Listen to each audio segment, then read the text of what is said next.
Foreplay, Shifters Forever Worlds Book 14, by Elle Thorne. Chapter 1. There were many things in life Maia knew she'd never do. It simply wasn't in her nature. Except as of today, she had already done several of those things. Kill. Check. Abandon someone she loved. Check. Take her clothes off for money. Maia's stomach soured with the thought. Check. And she was still engaging in the final thing on her list. Bile rose to her throat, bitter. As bitter as the sensation she had every time she performed her act. She glanced in the mirror, her gold bra and matching thong shimmering. The body glitter glistened. It was carefully sprinkled over the makeup she'd applied on the multitude of scars covering her body, remnants of her days in the underground fighting ring, fighting other shifters while in her leopard form. It was kill or be killed. Do what you gotta do to survive, right? Right? Unless you're a tiero, and born with a silver spoon in your mouth. Hatred joined the bitterness, maybe even masked it. It's one thing to know who your father is, it's another to know he would reject you for all that you are and that which you aren't. Except he didn't know he was her father. And the few times when they might have run into each other at after dark, the club she worked at after the underground fighting ring ordeal was over, she'd stayed out of sight. But when she saw Manuel's men at after dark, she'd asked Vax the owner if there was a position in Rome for her, and she'd left on the first available flight. Maia was a leopard shifter. She couldn't help what she was. She was not a white tiger shifter. Just because her father was a white tiger shifter didn't mean she'd be one. She took after her mother. Old school shifter code, which the tieros, at least the old school tieros, abided by, stated that shifters shall only bond with their own kind. Sure, they can fuck whatever swung their hips or move their tails out of the way, but heaven forbid the tiero should create any offspring that weren't white tigers. The hypocrisy of their lives made her hate the tieros, and at the same time, she cringed deep inside because she'd never be one of them. She'd never be accepted. No matter how much she wanted to be her father's daughter, she'd never attain that status. Not really. Yet here she was, deep in the taiga's den, so to speak, deep in Rome, which was tiero territory. What was I thinking? Coming to Rome, where the man who sired her might possibly see her. The place where she might run into him, and he could possibly recognize the resemblance to her mother? Fool. Fool. She stared at the stranger in the mirror as she swiped a crimson shade across her lips. Against her ivory skin and ebony hair, the slash of red was foreign and stark. Also foreign was the scar traversing her cheek, bisecting it with a glaring jagged white line that she'd for the most part hidden with concealer. She lined her eyes in gold and brushed a shimmer across her lids and beneath her brows. Her face was more than just the face of a stranger. It was an expressionless mask that gave nothing away, no joy, no sadness, no fear. The perfect mask. It didn't matter, anyway. Who would be watching her face? She shook the diaphanous cape, twirled to let it settle around her. That and her thong were the only things that would be left after her bra departed her body. You look great, Brandy said. Brandy, an old hand at this, had taken one glance at Maia her first day at the seedy strip club a few weeks ago, and told her she needed to go back to whatever country club she'd come from. It had been a rocky start, but now they got along, more or less. Maia adjusted the thong, making sure the parts needing to be strategically covered were. Carmen's song was dying down, and Maia had to be ready to go when her song started. She opened the dressing room door, stepped out, turned the corner, and oomph! She ran into 6 feet 7 inches of muscle and attitude. Scapelli. Bouncer.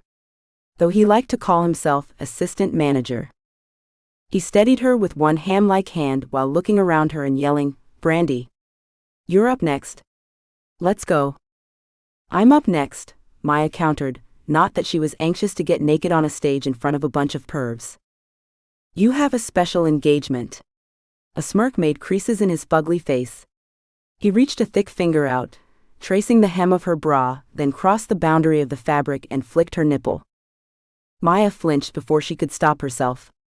She studied his vulture-esque features. A long nose that would double as a scavenger's beak. Dead eyes and skin that resembled plucked bird flesh. "What special engagement?" she asked, cringing away from his touch. It was normal after their performances for the girls to have occasional calls to perform private dances. Which Maia did. And sometimes more than dances.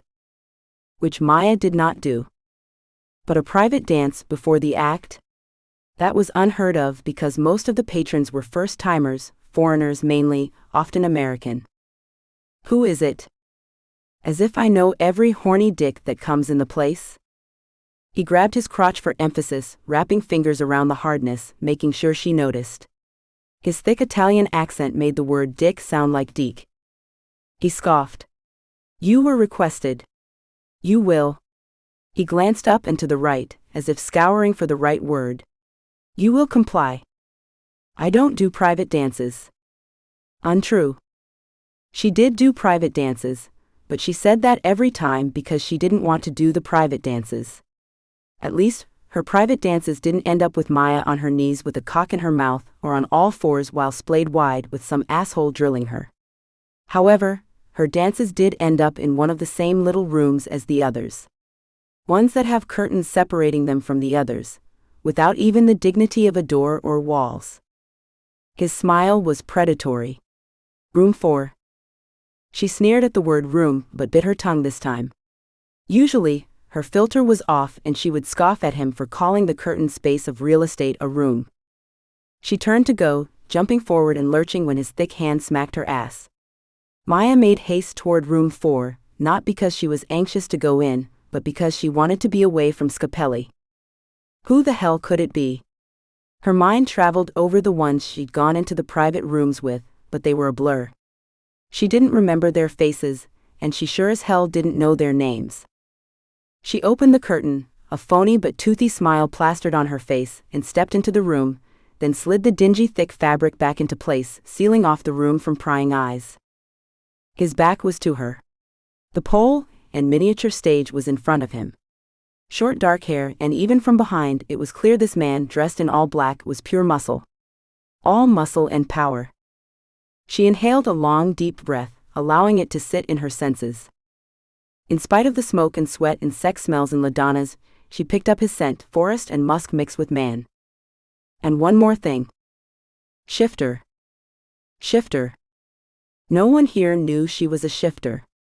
And though she used Hunter's block regularly and couldn't be detected by scent, she had a sneaky suspicion he knew she was one of his kind.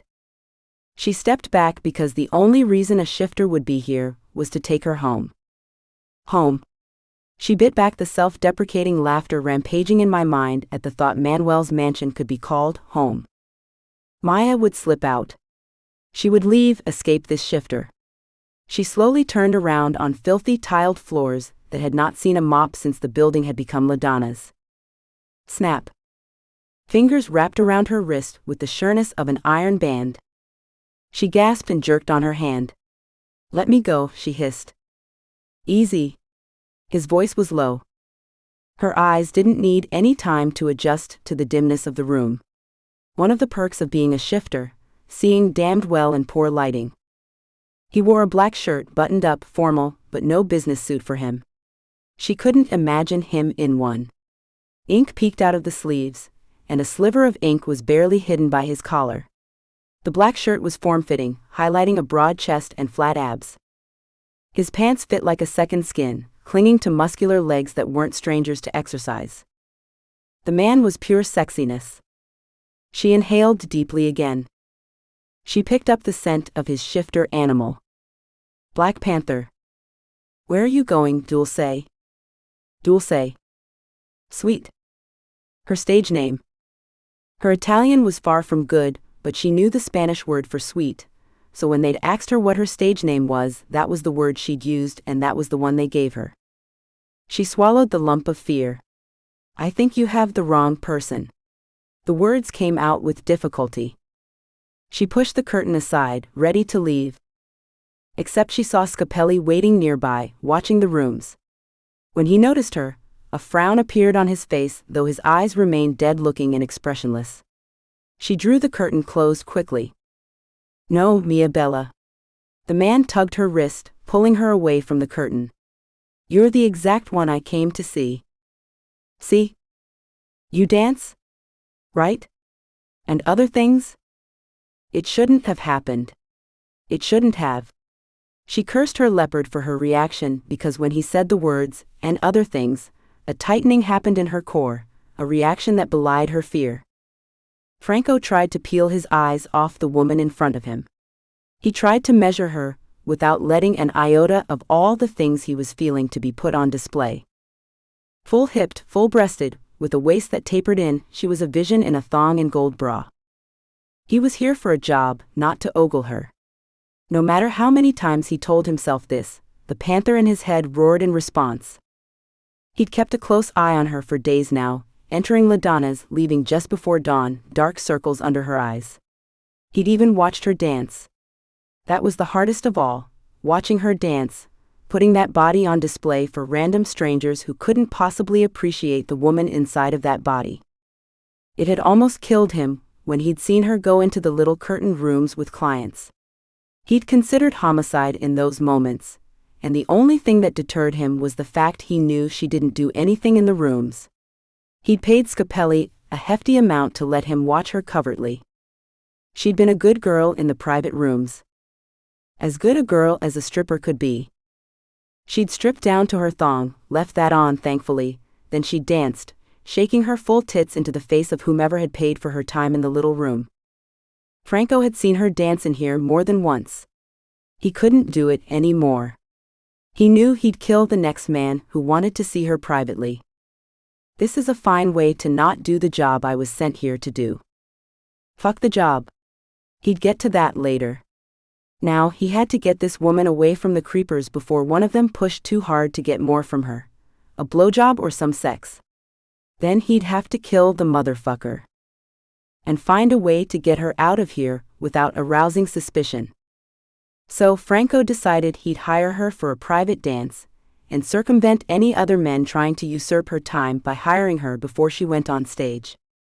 Scapelli was more than willing to make the extra money, and the bankroll for Franco's job was fairly extensive, so it didn't take a big hit. Hell, he'd do this every night until... Until what? He'd have to make a decision, make a move, get something resolved. Dark hair so dark it gleamed in its blackness, begging fingertips to pull on it, tug on it, twist in it, and move her head any way her lover fancied. Lover. The word made his cock twitch. He took in her frame again, that delicious lushness, then he moved his gaze up to her face. Full lips. Just as he liked them. Big eyes framed in dark lashes. Perfect. High cheekbones with just enough flesh to not make her look like a gaunt skeleton. And one long scar slightly raised, almost completely hidden by makeup. He'd seen her get the scar, months ago, when a grizzly had slashed at her face during a match in the underground fighting ring. She had no idea he'd witnessed the act. You owe me. I paid Scapelli. At those words her face blanched, her paleness intensified. His panther could hear her pulse, feel the way it jumped in her reaction. Chapter 2. Maia now knew what it meant when someone's blood ran cold. She'd thought she'd known it all those years with Manuel, but this man, his statement, the threat she knew it could hold. That really made her blood run cold. She nodded. Okay. Her voice was flat. She couldn't have made it sound cheerful if she'd wanted to. Take a seat? She tried to move toward the tiny stage and pole, except he held her hand. Held it while he walked with her, and finally he released it so he could sit while she continued toward the stage, her head held high and her back stiff. She tried to make her hips sway. Goodness knows, she tried to do all the things she was supposed to do as a stripper. She couldn't. It was all she could do to get to the stage, without losing the nearly non-existent contents of her stomach.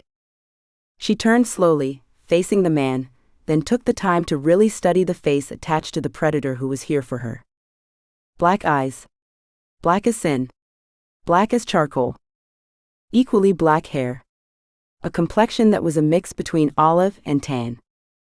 A bottom lip that was full and sensual, made a contrast to the cruel slash of his upper lip. His brows drew down. What's wrong? His voice was deep, as if containing the timbre of his panther's growl. What makes you think anything's wrong? She kept her tone light and mysterious, hoping to fool him. His brows drew down farther. Not fooled. Get on the stage then. I can do this. She turned on her autopilot. Stripper autopilot. She raised her leg up to the stage, letting the way her legs angled give him a glimpse of an outline beneath the gold thong's fabric. She'd practiced this in the mirror. She knew the exact view he had. A hint of a sliver of her nether lips, and mostly an outline strategically hidden by the fabric.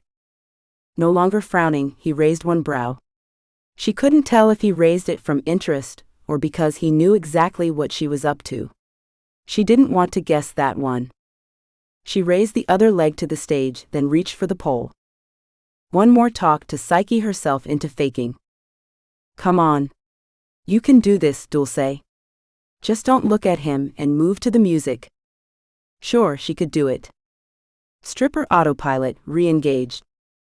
She reached for the switch that would cast a spotlight on the area around the pole. Don't.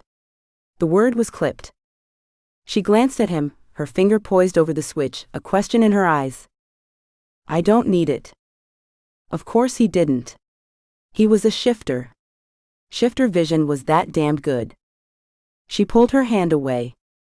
The sound of the music on the main stage drifted into the little room. She swallowed down her apprehension and tried not to let the attraction she felt for the man in black get to her. Or her leopard. Especially her leopard. Maia reached for the pole. Cold metal jarring her, she swung her body around it, letting the gauzy cape flow behind her, giving him a tantalizing view of her ass. The thing she couldn't do, she couldn't smile. Usually, Maia could plaster a smile on her face, even a fake one, when she put her hands on the pole. Not now. Not for him. She let her body go through a routine, while her mind traveled to another place, 1,000 miles away. She had been a mistake, anyway. She wasn't planned, nor was her twin sister Katya. Twin cubs, both born of a white tiger shifter and his leopard shifter mistress in the outskirts of Sao Paulo, Brazil. Both of them had been abandoned to the orphanage run by natives, left in locally woven baskets with a picture of a woman holding them, their mother.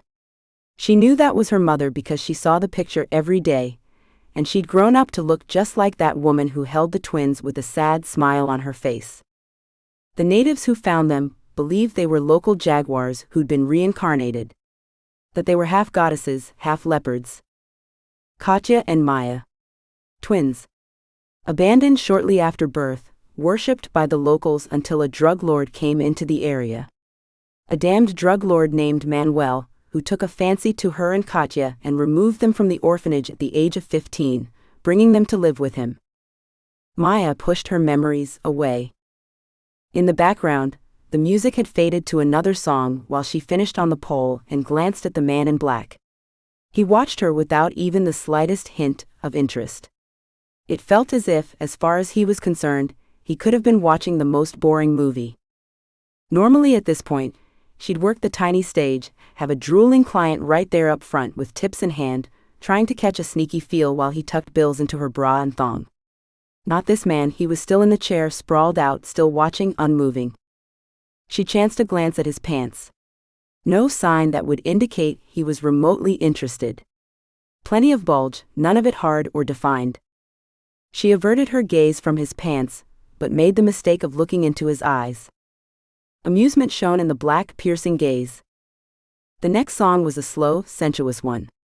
She reached back, unclasped her bra, using one hand to cover the goods while she tossed the bra behind her.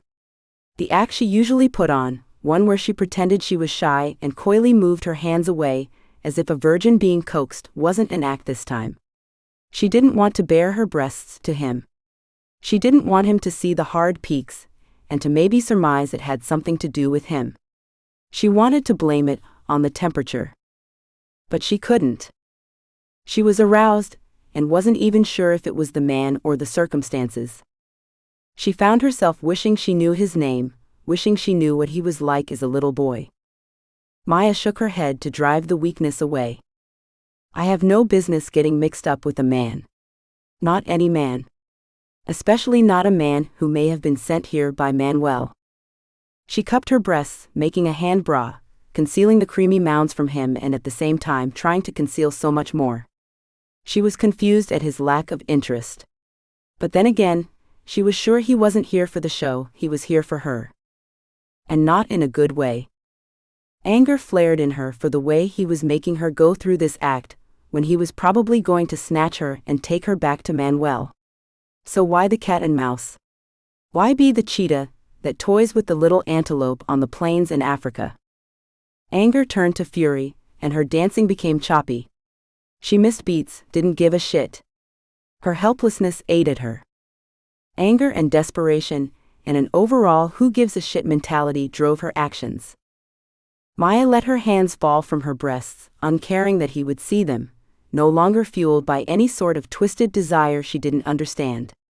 Now, she was fueled by the anger and the helplessness of her situation. She could kill him. She could try. She could fake acquiescence and kill him later. She studied his face from beneath her lashes, hidden by the veil of her hair as she struck a different pose. His eyes held an emotion she'd almost peg as sympathy. His stern upper lip had softened. Drawing the dance out would postpone the inevitable. Unless she could get Scapelli to help her. If Scapelli thought for a second LaDonna's would lose a dancer, would he care? I'm replaceable. Just one more set of tits and ass. There are plenty in Rome. Lots of girls who want a little money and are willing to flash some skin. But the owner, Balmo, wanted her here. Once, she'd slipped and said she didn't want the Tieros to know she was here. Balmo had taken that and run with it, assuming several different sorts of subterfuges, though she wouldn't give him more information. He'd rubbed his hands gleefully, happy to pull one over on the Tieros. It seemed rivalry with the Tieros organization was common in the human community as well as with the shifters.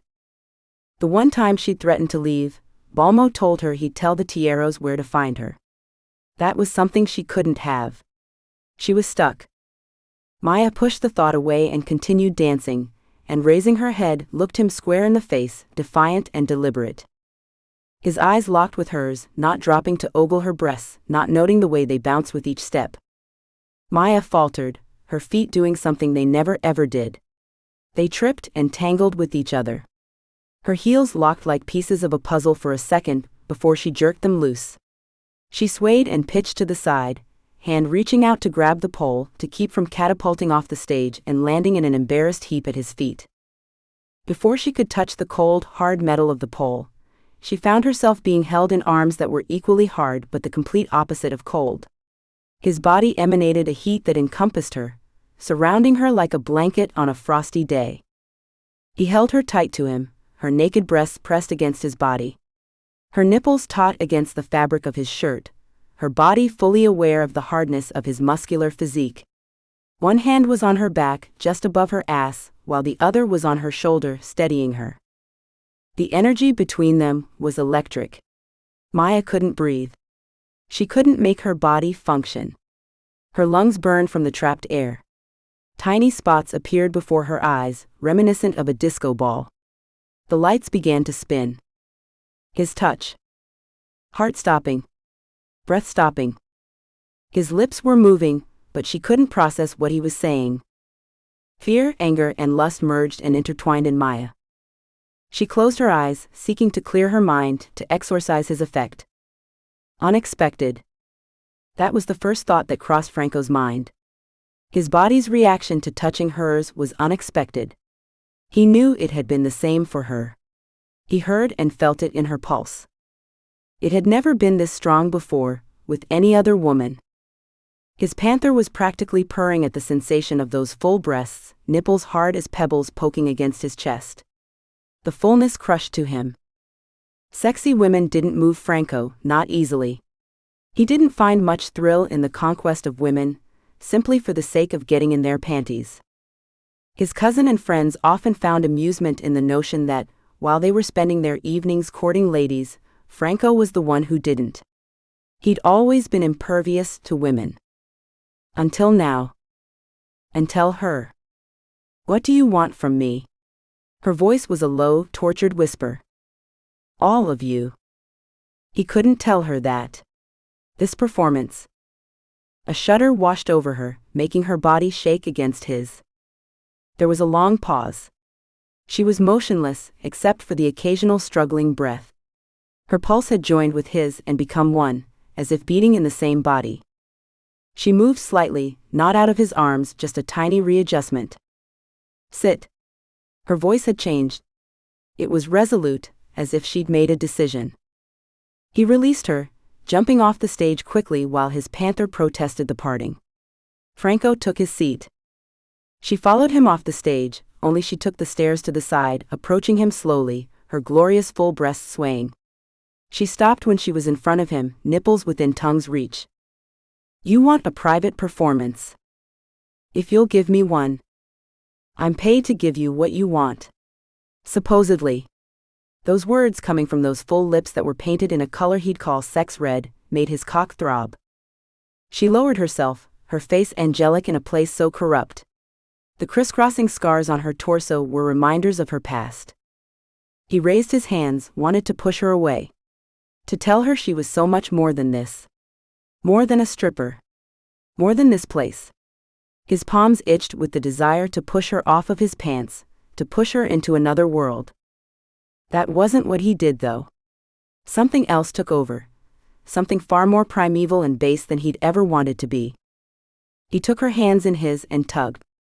She slipped off balance and landed hard on him, sliding down until she was straddling him. Her hands alit on his chest, her nails digging into the flesh beneath the fabric. Her dark eyes took measure of his face, then landed on his lips and didn't move. Is touching part of the performance? He was taunting her, wanting to hurt her because, for some damned reason, it burned him to think of what she had done for other men. Maia paused, unsure how to answer. Though she knew the answer she wanted to give him, it involved a few choice words. What woman would want to be involved in touching or being touched in a room that was meant for using women as sperm receptacles? Why was this man different? Why did it seem so different when he asked if touching was a part of the performance? She studied his face. Why was there anger in his gaze? He should have no personal beef with her. His eyes also held something else. Something she thought she should know, should recognize, but couldn't peg. He raised his large hand, tattoos peeking out from under the sleeve, and she held her breath. Just raised it and kept it there in the air, a cobra ready to strike but unmoving. She closed her eyes and tilted her head downward. She didn't want to see the look in his eyes when he reached for her breasts. Would it be like the looks in others when they tweaking and pinching the girl's nipples mercilessly, hoping to make them feel? She flinched when she felt his hand on her cheek. The electricity his fingertips delivered matched the shock that he hadn't touched her breasts, or any other part. Her heart pounded with the intensity of a jackhammer. That large hand, so gentle as it cupped her cheek, then slid beneath her chin, raising her face toward his. How could hands so large be so gentle? He continued to hold her chin, and she could feel his gaze on her face, feel his stare beckoning her to open her eyes.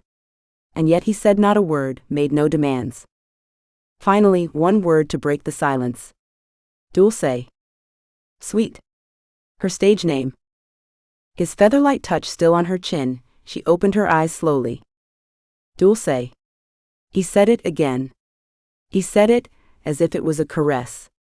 The word rolled off his tongue with the tiniest hint of an accent, one she hadn't picked up before and one she couldn't place. She frowned at the mystery this created. He raised his other hand and rubbed the frown away from her forehead, then dropped it and cupped her face, those large hands taking her completely in his grip. Maia swallowed hard. The sound loud, even with the club's music. What's your name? She asked him, suddenly wanting to know, needing to know. What's yours? A slow, self-assured smile entered his chiseled, stoic face, curving his lips upward, diminishing his unapproachable quality for a brief second. You said mine, she countered, though she knew full well that wouldn't fly. Why's a shifter in a place like this? He cocked his head, his eyes traveling her entire body. Self-consciousness, something that didn't often strike her, made Maia breathe deep, pulling her stomach in. You tell me. You're here and you're a shifter.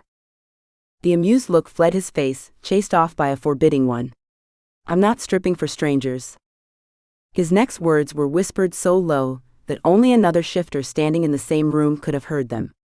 You could kill easily with one shift. And yet?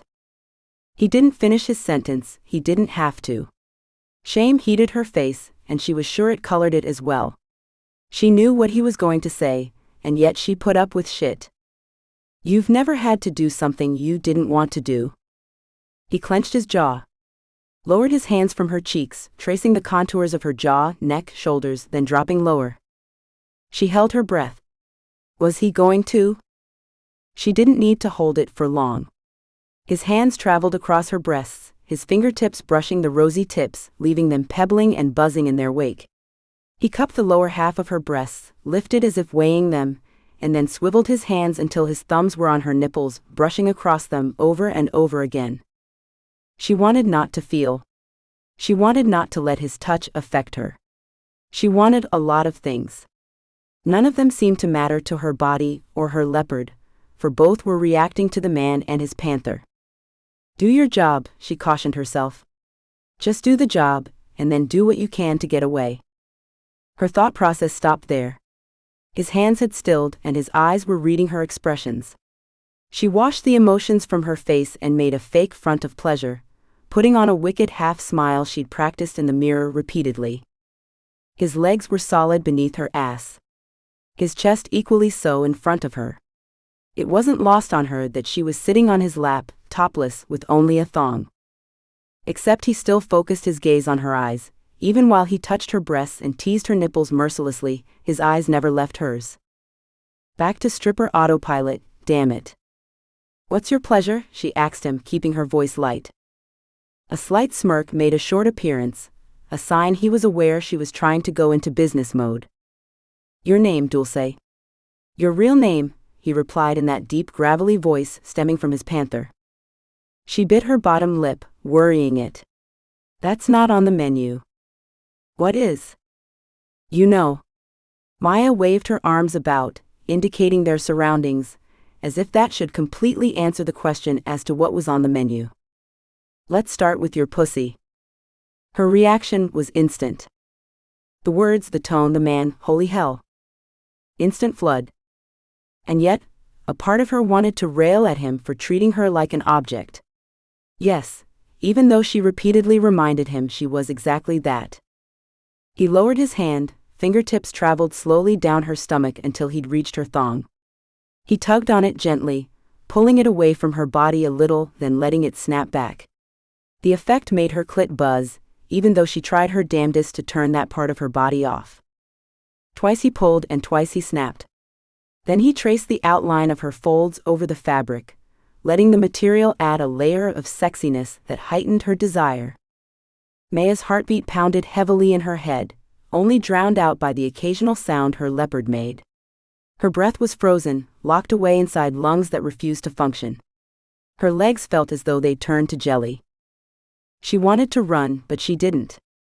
Wanted to because she feared he'd kill her or take her to Manuel. She didn't because every moment she stayed in this room prolonged the inevitable. Stop. The tormented whisper came from her lips. You can't do this. Can't do what? Turn you on. Fuck you with my fingers. Lick your clit until you're crying for mercy. Make you come on my face. Make you scream so loud Scapelli comes in here to see if I've killed you. Except he'll find you writhing in delight, and in the middle of the fiercest orgasm that's ever racked your body. Yes, all that. No. That's not what happens in this room. That's all she could say, and yet she sat there on his lap, feeling like a hypocrite, sure she was leaving evidence of her desire on his pants. Oh, let's see. I'm supposed to be like the other men, and you're supposed to let me fuck your mouth. Or shove my cock deep into your pussy or ass, while I treat you like a glory hole. Lightning fast, thanks to her shifter reflexes, she punched him in the chest. She cringed. Then anger took over. I hate you. He didn't flinch. His eyes didn't fill with anger either. So very different than Manuel. I'm not the reason you give your cunt away, or suck random guys off. So why hate me? She bit back a sob of anger and despair at his words. I don't do that, you bastard. He didn't understand. She tried to forget the things she'd seen when she lived with Manuel, and even more especially, after Manuel had leased her out to the fighting ring in a fit of anger, to teach her a lesson. She wasn't the easy one to control, not like Katya, because he had no leverage with Maia. In Katya's case, he had her baby boy, their son. Katya didn't get away, she was still there. Maia could do nothing about that. Katya couldn't escape. Not with little Moises, under an ever-watchful set of nannies and bodyguards. Translation: thuggish friends of Manuel. She pushed the thoughts back. The man in black was still watching her. Waiting for. What the hell was he waiting for? Are you done with me? She hissed. Chapter 3. Was he done with her? Franco didn't think he'd ever be done with her. We haven't even started. What was with this woman? Strength, wounds, and scars. She was a contradiction. Soft curves that hid an iron will. Franco's erection was pushing against his pants painfully. He fought the urge to adjust. She wanted him. She wanted this. And yet she was apprehensive, scared, and at the same time angry. She thought she knew who he was and why he was here. She had no idea. Zip. Zero. And if she knew, would she thank him or curse him? The moment he said they hadn't even started, a hint of shine appeared in her eyes right before she blinked long and hard. Those were tears she was hiding. What's going on in that head of yours? Then do what you need to do. Scapelli will come get me when the time you paid for is up. He didn't have the heart to tell her he'd paid for the night. He'd put enough currency in Scapelli's hands to secure her until the Donnas closed. And Franco planned to do the same every night. Every night, until. He didn't have the answer to that. What he knew was he wasn't willing to watch this woman strip for strangers anymore. And he sure as hell wasn't going to let her come into room 4 with anyone else but him. And then, sooner or later, Franco knew he'd have to make a decision, to make a move. Have breakfast with me. He didn't phrase it as a question. Her mouth dropped open, then she clamped it shut. She shook her head. Was that confusion, or was she turning down his invitation? He waited, his hand resting lightly on her knee. It's against the rules. No relations with clients. I'm asking you to breakfast. I'm not asking you for relations. Though, if it's relations you want. He trailed his finger from the inside of her knee, up her inner thigh, and traced the hem of the thong. Her eyes followed his hand, the way a mesmerized mouse would watch a snake. Her chest was swelling from holding her breath, pushing the glorious creamy mounds closer to his face, tempting him to lean in and take one of the glitter-scattered peaks in his mouth. He pulled his finger away and trailed it down the inner thigh of her other leg, heading toward her knee. She released the pent-up breath with a soft whoosh, and her body lost some of the stiffness in its posture as she relaxed, pressing into his thighs and leaning closer to his abdomen. He raised the same hand, placed a finger on her bottom lip, tracing her flesh, setting it on fire. So, is it breakfast? The finger dropped to her chin, feather soft in its touch, as he trailed it lower over her neck, to the valley between her breasts, lower around her navel. She trapped the air in her lungs, unbreathing when he touched the elastic of the thong, then slipped his finger under the fabric. Or is it relations? He dipped his middle finger into her hot slickness, enjoying the way she gasped and rose up. She was no longer relaxed, now a bundle of wound-up nerves. Her pussy responded instantly, tightening around his finger, clutching it with velvet muscles. As if furious at her body's response, she glared at him. You're the customer. He loved the fire in her eyes. It reminded him of a visit he'd made to a volcano once, long ago.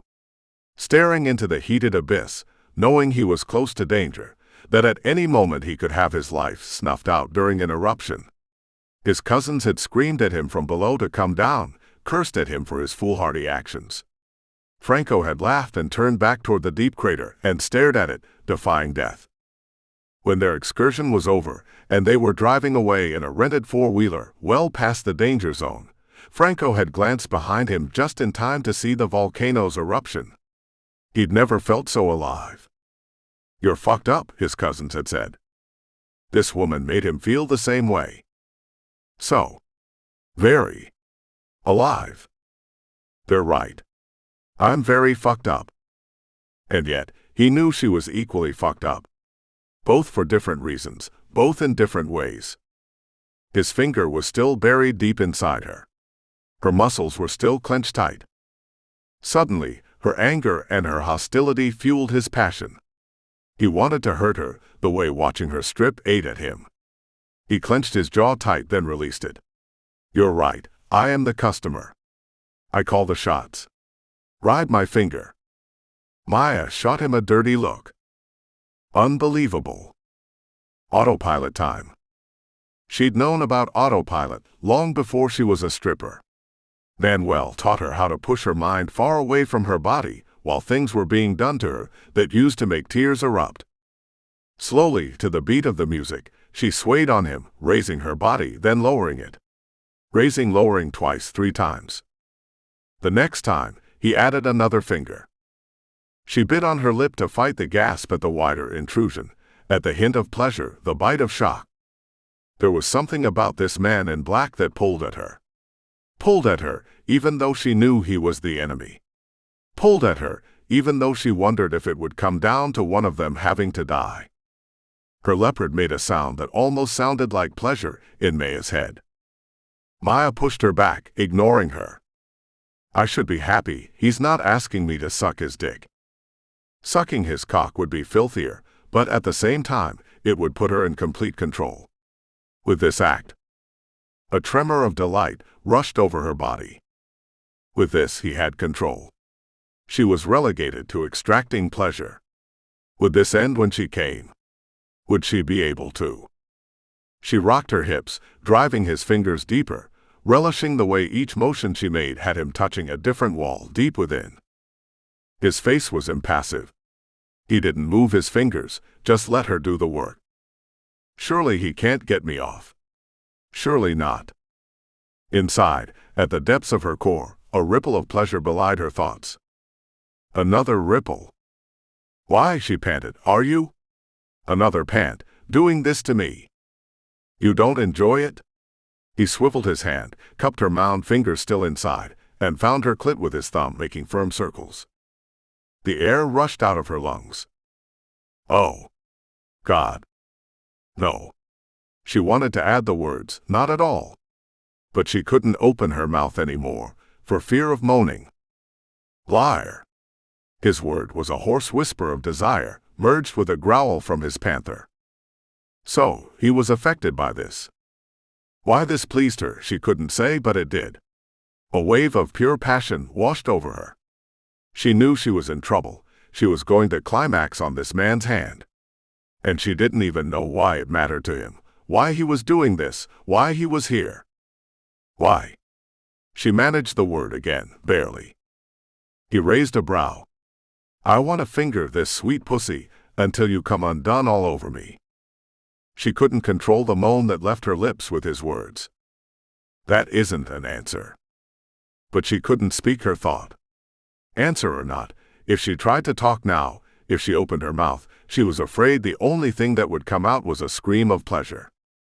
It was his black eyes, the expression in them, that he allowed for one moment to come out. An expression she couldn't peg, but one he hid immediately. That was her undoing. She bit on her lower lip to keep the cry back as her body convulsed, arching into the orgasm, into his fingers. In the throes of passion, and with one final arch, she released herself onto his hand, closing her eyes so he couldn't see her vulnerability, wishing she could close emotions off from her face. She collapsed against him, his fingers still buried inside her, her face buried in his neck, her hands tightly gripping his shoulders. Spasm after spasm struck her core, making her body shake. Then she noticed his other arm around her, holding her close. As if she mattered. As if she was someone who mattered to him. She felt the burn of tears start in her nose and rise to her eyes. She squeezed them shut tightly to drive them away. To drive all of her emotions away. She'd never come with a man before. Ever. No man had ever brought her to this level of ecstasy. Manuel had been a cruel lover, finding comfort in Katya and Maia's pain and humiliation. Sexual satisfaction was a myth as far as Maia knew. Until now. She buried her face deeper. She didn't want him to see her. Not like this. Crying. Satisfied. Embarrassed at having felt something at all. Chapter 4. Franco held her. Careful not to squeeze too tightly. Her scent tempted him and his panther. The sweet, wonderful scent that was uniquely her, sexy, salty, earthy, a meld of her own and her leopard scent. He breathed in deep, his chest rising while she kept her face buried in his neck. He could stay this way with her until the end of time, but he knew Scapelli would be in around closing time to shoo them from the room and Ladonna's. Franco didn't need to look at his watch to know he only had a short time with her. Until tomorrow night. He let out a breath of frustration. And the night after that, and after that, until the time of reckoning came. She breathed a sigh out, the air cool on his perspiration-covered neck. His shirt was slowly getting moister as the tears she was secretly shedding soaked in. He didn't want to disturb her or bring attention to the fact she was crying. He knew she cried many nights after being at Ladonna's. He'd broken into her place more than once when she was gone, and he'd scented her dried tears on the pillowcase in that matchbox she called an apartment. An unfamiliar sensation crossed into Maia's subconscious. Eyes still closed, secure that her leopard would have alerted her if there were danger at bay while her mind was in that state of half-sleep, Maia breathed deep and let her leopard sort through the scents. Her leopard's soft purring triggered an alarm in Maia because it was a rare reaction. She opened her eyes slowly and took stock. She was naked, with the exception of her thong. She wasn't cold, though. She inhaled sharply. She was in a man's arms. And then it all came back to her, the man in black and her orgasm. Then she'd fallen asleep. Asleep. Guard down. In a stranger's arms, no less. After what happened between them. The flame of shame heated her chest and cheeks. Was he awake? She listened for his heartbeat. It was completely synchronized with hers, but he wasn't breathing in such a way that indicated he was asleep. Damn. He had to be awake. What was he doing? She lifted her head off his chest slowly and chanced a peek at his face. Black eyes bored into hers. She cleared her throat, but had no idea what to say. Thanks for letting me crash on your body. Thanks for the orgasm. Thanks for not killing me or taking me to Manuel yet. Manuel. Shit, she had a problem. This man was probably here to take her back to him. The music was still going on in the background, so Ladonna's was still open. And now I'll have to go back to Manuel's mansion, and I'll have to see this man every so often, and be reminded of my time at Ladonna's and what I did with him in room 4. I'd rather he killed me. She pushed herself up to sit, one hand making an effort to cover her breasts while the other held on to his leg for balance. His gaze never left hers, and his face remained unemotional. Of course it is. He's probably a professional killer. That was the moment her stomach chose to remind her she hadn't eaten in a very long time with a growl, a very loud one. A slow smile crept to his face. How about that breakfast offer now? He glanced at his watch. This place is closing down in the next 10 minutes. Maia stared at him. Was he fucking serious? At the very least, he was going to take her to Manuel. At worst, he would kill her. Not to mention she was still freaked out by the fact she fell asleep in his arms. She didn't do that. Ever. On the other side of the curtain, the music had stopped playing, and she heard the sounds of chairs being pushed back and drunks running into walls, some calling for the girls they liked best to come back and visit for a while. I need to get dressed. Maia tried to dismount gracefully, one hand still covering her chest, but only managed to almost hit the floor face first, until he seized her elbow and helped her stand. "So meet me out front," he asks. "Yeah, right. Sure." She snatched her bra and slipped past the curtain without a backward glance.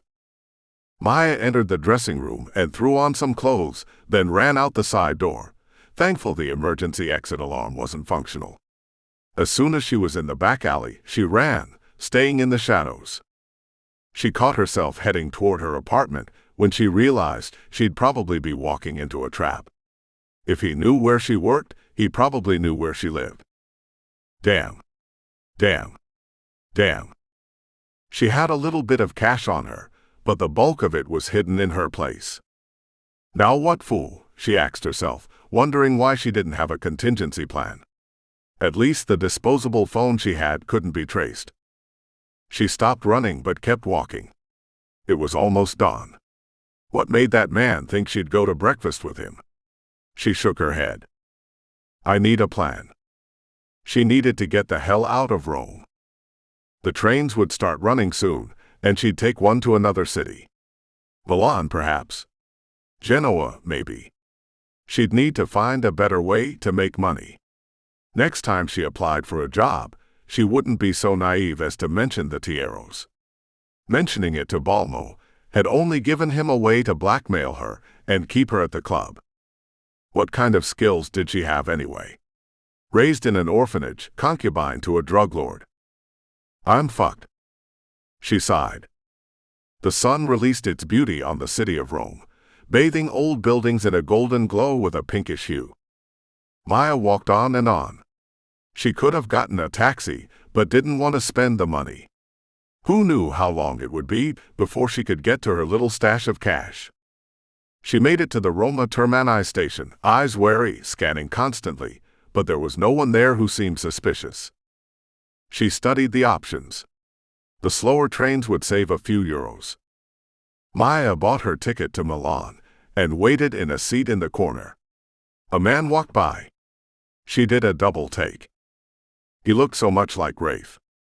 She hadn't thought of Rafe in a few days. She'd left his villa because she'd seen one of Manuel's men nearby. She'd run like hell, wound up meeting Brandy, who told her to apply at Ladana's. God, she wished she could ask Rafe for help. But then her father would know about her. Couldn't have that, because of the blatant rejection she'd witnessed from the older Tieros toward humans and shifters of any other kind. That was the straw that broke the camel's back for her. She knew if one who'd been born into the family couldn't take another kind for a mate, she stood no chance of being accepted into the family.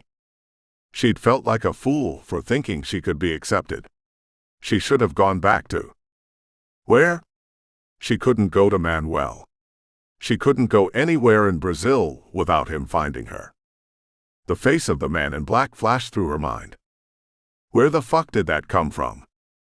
She pushed down farther into her seat, pulled her jacket up, raised the collar, and lowered her face. She didn't plan on sleeping, but looking as if she was would keep her from being approached. She almost jumped out of her seat when her phone vibrated in her jacket pocket. It wasn't typical for her phone to ring. It could be Brandy or one of the other girls from Ladana's. It could be Balmo. She pulled it out and glanced at the screen. Local number, but not one she recognized. It's not like they were the authorities or someone who could track her. Her phone was disposable. Those couldn't be found by GPS, could they? She was so clueless about this stuff. She tapped to accept the call and put the phone to her ear, but said nothing, waiting. You stood me up. Him. That voice. Shivers shimmied up her spine, and though she knew there was no way he could have followed her unless he had wings, she still looked around to be sure.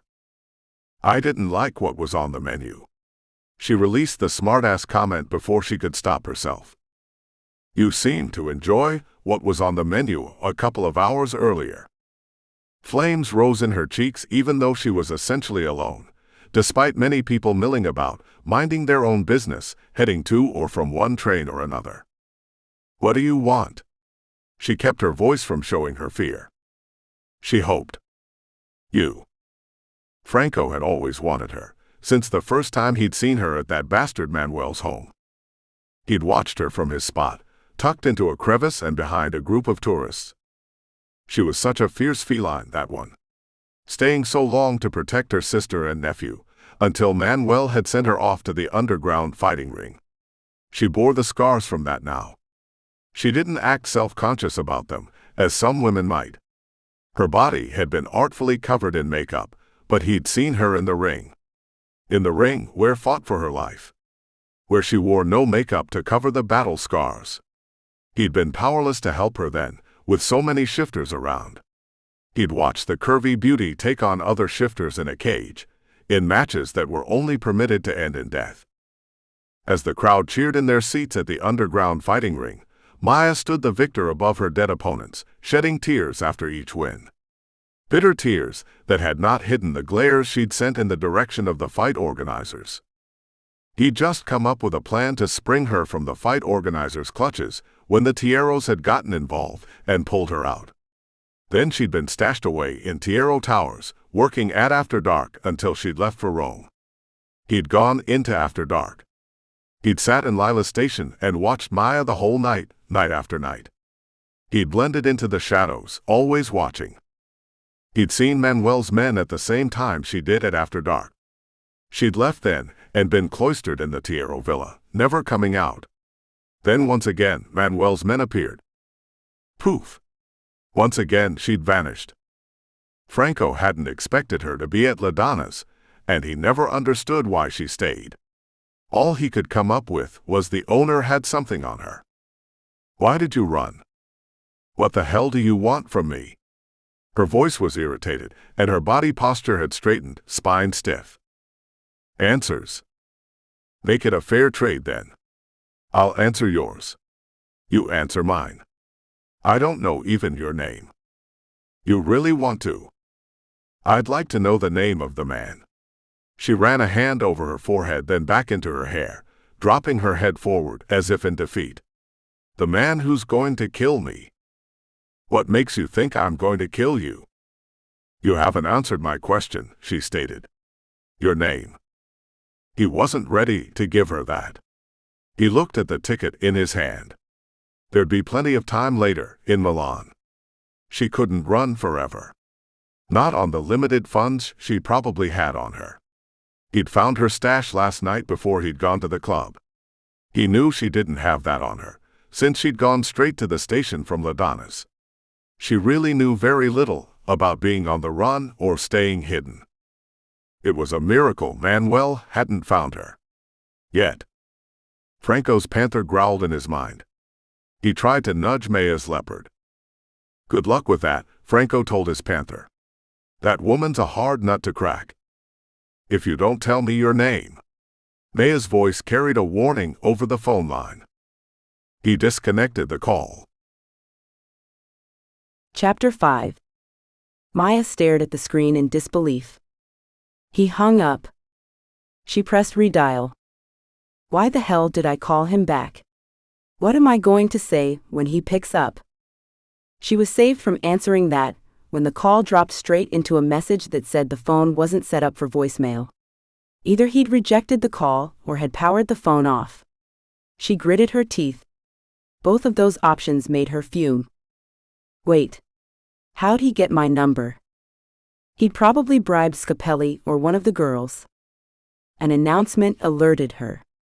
It was time to get on the train. With a quick look to be sure no one was around, she hastened toward the gates. Something made the hairs on the back of her neck stand up.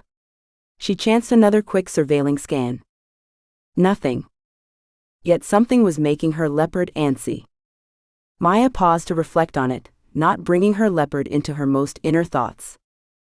Her leopard was definitely acting different, but it wasn't different in a way that signaled danger. What gives, she wondered, but didn't ask her leopard. She'd have a conversation with her when they'd settled into their seat on the train. That didn't work out as she'd planned, because she fell asleep not long after she'd taken her seat. A jarring bump and a woman's squeal woke Maia. The man across from her was calming his wife, telling her not to worry or something to that effect, in Italian. Maia wasn't exactly sure, but his tone gave that impression. She looked out the window. The sunny scenery passing by could almost lull her into a peaceful feeling. Evergreen trees, an occasional village, orchards, a shepherd and his flock. Maia absorbed the serenity of the view while within her, a storm raged at her predicament. I've got to get out of this. But how? She pushed to get her leopard's attention, but her leopard wasn't responding. Or ignoring me. She pulled out her phone to check the time.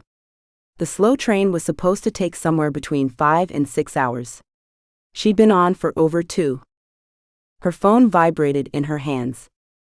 What the hell? Same number. Him. She debated tapping to reject the call. She wanted to, or at least a part of her wanted to, because she couldn't get the image of him out of her head, striking, dark and brooding. So far from the cover model type, and yet so perfect. She clicked to accept, then put the phone to her ear. Ready to tell me your name? Why are you going to Milan? She dropped the phone. It clattered to the floor at the feet of the couple across from her. How the hell does he know? GPS tracking? That's not possible. I'm not. Maybe everything she thought she knew about phones was wrong. The man reached down and picked up the phone, handing it to her. She stared at his hand, not wanting it back. He pushed it farther out, closer to her, indicating she'd take her phone. As if reaching for a venomous snake, she took it, glanced at the screen to verify the call had ended, then powered it off. There were 2 stops scheduled between Rome and Milan. Time for a plan change. She would get off the train at next one. And do what? She'd figure it out as she went. Still, her leopard was Mia. Still, there was this void in Maia. She'd been close to her leopard all her life. They'd never abandoned each other, no matter how bad things became. Just as I'd never abandoned Katya. Sadness overwhelmed Maia because Katya was in Brazil, a prisoner of Manuel's. As was Moises. Time to figure out a plan. She got up from her seat and made her way to the restroom. There she took the SIM out of her phone and flushed it. Then she put the phone in the trash. Now let's see if he can find me. Her leopard snarled in her head. Oh, so you've decided to make an appearance? Her leopard chuffed a soft sound. Minutes later, the train was pulling into a stop. Maia exited onto the platform, scanning the surrounding area for any signs of the man or anyone else who seemed out of place. She slipped away and headed toward a hill behind the station. Maia walked. And she walked. Her feet hurt. Her leopard pushed for a shift. Maia almost gave in, because it would be much easier to let her leopard do the walking. What if someone saw a leopard? That wouldn't do. Still she walked. Up one hill and then to the next one. Away from the villages, into the countryside, in an orchard of trees without a soul around, she sat on an old crumbling fence made of stones. She was tired, her feet aching and blistering, and the damn situation was hopeless. Not a soul to help. Her leopard pushed for a shift. What good would a shift do now? Her leopard pushed again. Maia yielded. Bone cracking, flesh tearing, cartilage stretching, and with a measure of discomfort Maia shifted into her leopard. The process took longer than it used to because it had been so long since she'd shifted, not since the underground fighting ring. Maia stretched her leopard body, digging her front claws into the dirt and arching her back. She relished the sunshine on her fur, and wanted nothing more than to bask in it, let it sink into her and warm her body. Her leopard was happy being in its form, and Maia felt a sense of security she could let her leopard manage the situation. That she didn't have to be on guard or in control. It's been way too long since I could do this. Her leopard started to move, padding west instead of north in the direction Maia had been heading. She let her mind rest, relaxing and going to a place where she didn't have to think, a hibernation of sorts, while her leopard made her way west. It was dusk when her leopard stopped to take a drink from a brook. Maia studied the serene grove. I can't be in this form indefinitely. I have to make plans. Her leopard chuffed, a low sound that bounced around the treed area. That's when Maia heard another sound. A low growl. Something else was out here. Something that wasn't alarming her leopard. A figure stepped out from the shadows. A black panther, huge, muscular, with eyes so dark they were almost black in the upcoming twilight. Her leopard raised her head, scenting the air. "Who is this?" she asked her leopard. "You don't know if you can trust." Then it hit her. Him. The man in black. She wanted to warn her leopard to run, to fight, to do anything, but at the same moment she felt the push for a sync. A sync would form a link between herself and the man in black while they were in their shifter forms. A sync would enable them to speak silently. She wanted to deny it, to push him away, but her leopard reacted first, allowing the sync to open up a link of communication between them. Anger and fear took over, making her feel a coldness inside that even being in a shifted form couldn't prevent. "Get away from me," she screamed at him, and at the same time she wondered why her leopard wasn't driving forward to kill to help her. "I mean you no harm, Maia." His voice had the same deep rumble in his shifted form as it did in his human. "How did you find me?" She thought of the destroyed cell phone.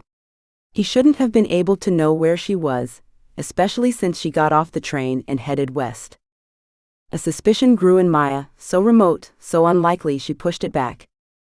He moved closer. Powerful neck on a wide chest, muscles and haunches rippling in the shadow-laden dusk. "Trust me." His voice held a mesmerizing quality. She couldn't shake off the effect of him. "Why should I trust you?"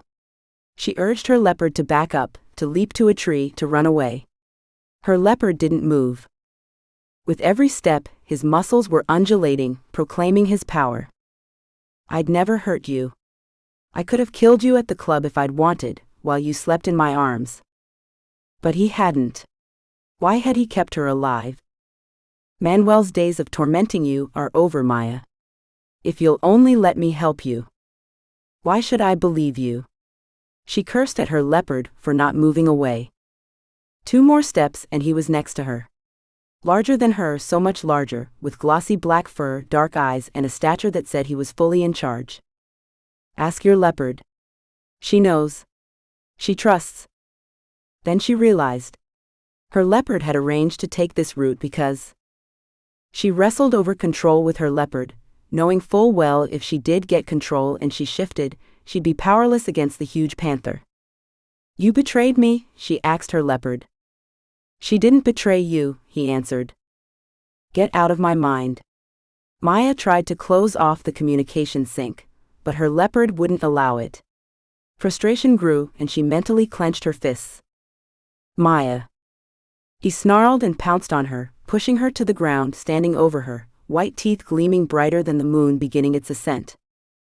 Her screams reverberated in her head as her leopard snarled softly in the background. He moved to the side and lay next to her, his head nudging her shoulder. He buried his muzzle in her neck. She felt his breath hot on her leopard's shoulder while he breathed deeply. "Let me tell you a story. I'll shift first. Then if you want me dead, that will be your chance while I'm in my human form. If you want to hear the story, I'll tell it after you shift into yourself. I don't want your leopard keeping you captive, any more than I'd want Manuel to keep you captive." She'd had enough of not being in control. "You tell me the story while I'm in my leopard." He nodded. Hopefully, she could get her leopard to kill him if she needed to. The problem was, could Maia get herself to will it? Could she kill this man? Chapter 6. 2 seconds later, Franco had shifted. Shifting came easy for him. He practiced it regularly, both for his panther to enjoy being in his skin and to be able to shift quickly if needed. He stared at her.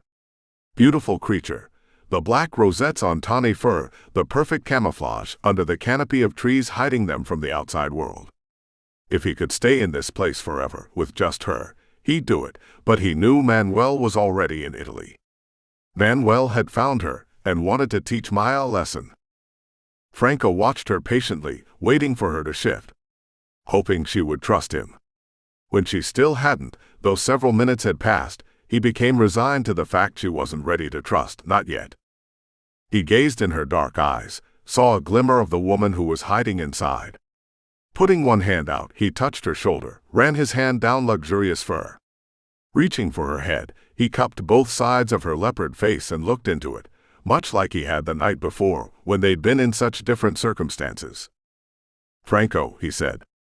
"That's my name. Franco Duran." He released his hold on her face and sat back against a tree. He wondered what she was thinking, but unless one of them shifted so they could communicate, he wouldn't know. "I grew up on the streets of Brazil, the fourth child of a prostitute. I learned how to take care of myself early. My father was a shifter, clearly, but my mother wasn't. She saw me start to shift one day, thought I was cursed. She became convinced I was possessed and sent me away. I was raised by a distant cousin in the jungles." Her leopard grunted. Did she notice the similarities in their upbringings, though the circumstances were very different? "You don't need to hear this boring story. Let me get to the relevant parts. I work for Dorian Angelito." Her leopard cocked her head. He put his hand out, and she sniffed it, her breath hot against his skin. He moved his hand, putting it on her shoulder, letting his fingers become buried in the luxuriousness. "You recognize Dorian Angelito's name, don't you? I used to do reconnaissance on Manuel. Now I've been tasked to kill him." He exhaled a breath that spoke of the dilemma he'd found himself in. "But during my reconnaissance, I discovered something. Someone. You." With a loud cracking sound, she shifted slowly and painfully, lying next to him in the carpet of grass. "Franco." The sound of his name flowing off those lips took him to another place. He closed his eyes, remembering the vision she'd been the night before. He pushed away the image of her almost naked on his lap. How long had he imagined that very same image? But not in that place, not like that. Not with the woman he'd come to respect, admire, love. His eyes took in her face devoid of makeup, beautiful, highly defined cheekbones, black eyes that were lost in the night's darkness. Her face was a study in vulnerability and toughness. Full hips in faded jeans, full breasts behind a tank top under a denim jacket. Scars completely hidden, except for the one bisecting her cheek. "What is your personal agenda?" she asks. He paused. He wasn't one to put anything on the table. Discussing himself always came difficult to him. His hand still on her shoulder, he rubbed tiny circles in the pattern of her jacket.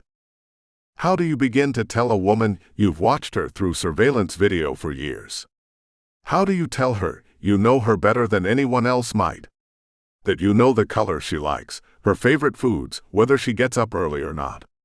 That you know how much she loves her nephew, as if he were her own child? That she's done things that would have made a lesser woman crumble, but not only has she survived, she's become stronger. You can't tell her that. Not without making her leery." So, he'd keep the answer simple. "You." Her eyes flashed wide for a second and briefly dilated, but she took his statement in stride, not commenting on it. "How did you know I was at the station or on the train?" Franco took a deep breath. "Your leopard." "I knew it," she hissed. A look of betrayal crossed her face. As deadly as toxic gas, shock crept over Maia. The pain of her leopard's duplicity lay on her heart. Her leopard had sold her out to his panther. Maia put a barrier up between her and her leopard, pushing her leopard away, not wanting to feel her. She'd deal with her later. Franco watched her from beneath hooded eyes. "And you're here to kill Manuel?" He nodded but said nothing. Confusion raged within her. "If you're here to kill Manuel, then why?" She hunted for the right words but didn't want to say them out loud. "Then why last night?" He didn't answer. Anger flushed throughout her system. "Why are you here?" "He's in Brazil." "Go kill him." "Because he's in Italy." "In Rome. One of his men saw you. Then he lost you. I picked up where he left off." A chill ran over Maia. "How is it you found me and Manuel hasn't if his man saw me?" Manuel is in Rome, but he didn't know where you were working. I never gave his man a chance to tell him about Ladonna's. She paused, letting that sink in. She knew what that meant. This man had killed. For her. But why? Her leopard made a noise, an explanation. Rage with her leopard built in Maia. Her leopard had worked covertly behind her back. She'd as much as betrayed her. Go away, she told her leopard, furious. If Manuel was here, then her sister and nephew were in Brazil, possibly with fewer guards than normal. Maybe there was a chance she could get them back. But she'd have to get to her money and her passport. Katya and Moises, I have to go to them. I can. They aren't in Brazil. They're traveling with him. Fear, excitement, even joy rushed through Maia like whitewater crashing its way through canyons, ricocheting in her mind. She quelled the hope threatening to bloom. She'd have no more luck getting Katya and Moises away from Manuel in Italy than in Brazil. But she had to try. Had to. Somehow. He cocked his head to the left suddenly. His eyes had taken on a whole different level of alertness. His rugged jawline was clenched tightly. What is it? She whispered. Someone's coming. She listened closely. Voices. Let's shift and get out of here. He rose, holding a hand out to her. With ease and quiet he shifted, his panther dark and sleek, muscular and huge next to her. His obsidian eyes glittered in the dimness, catching the moonlight and reflecting it.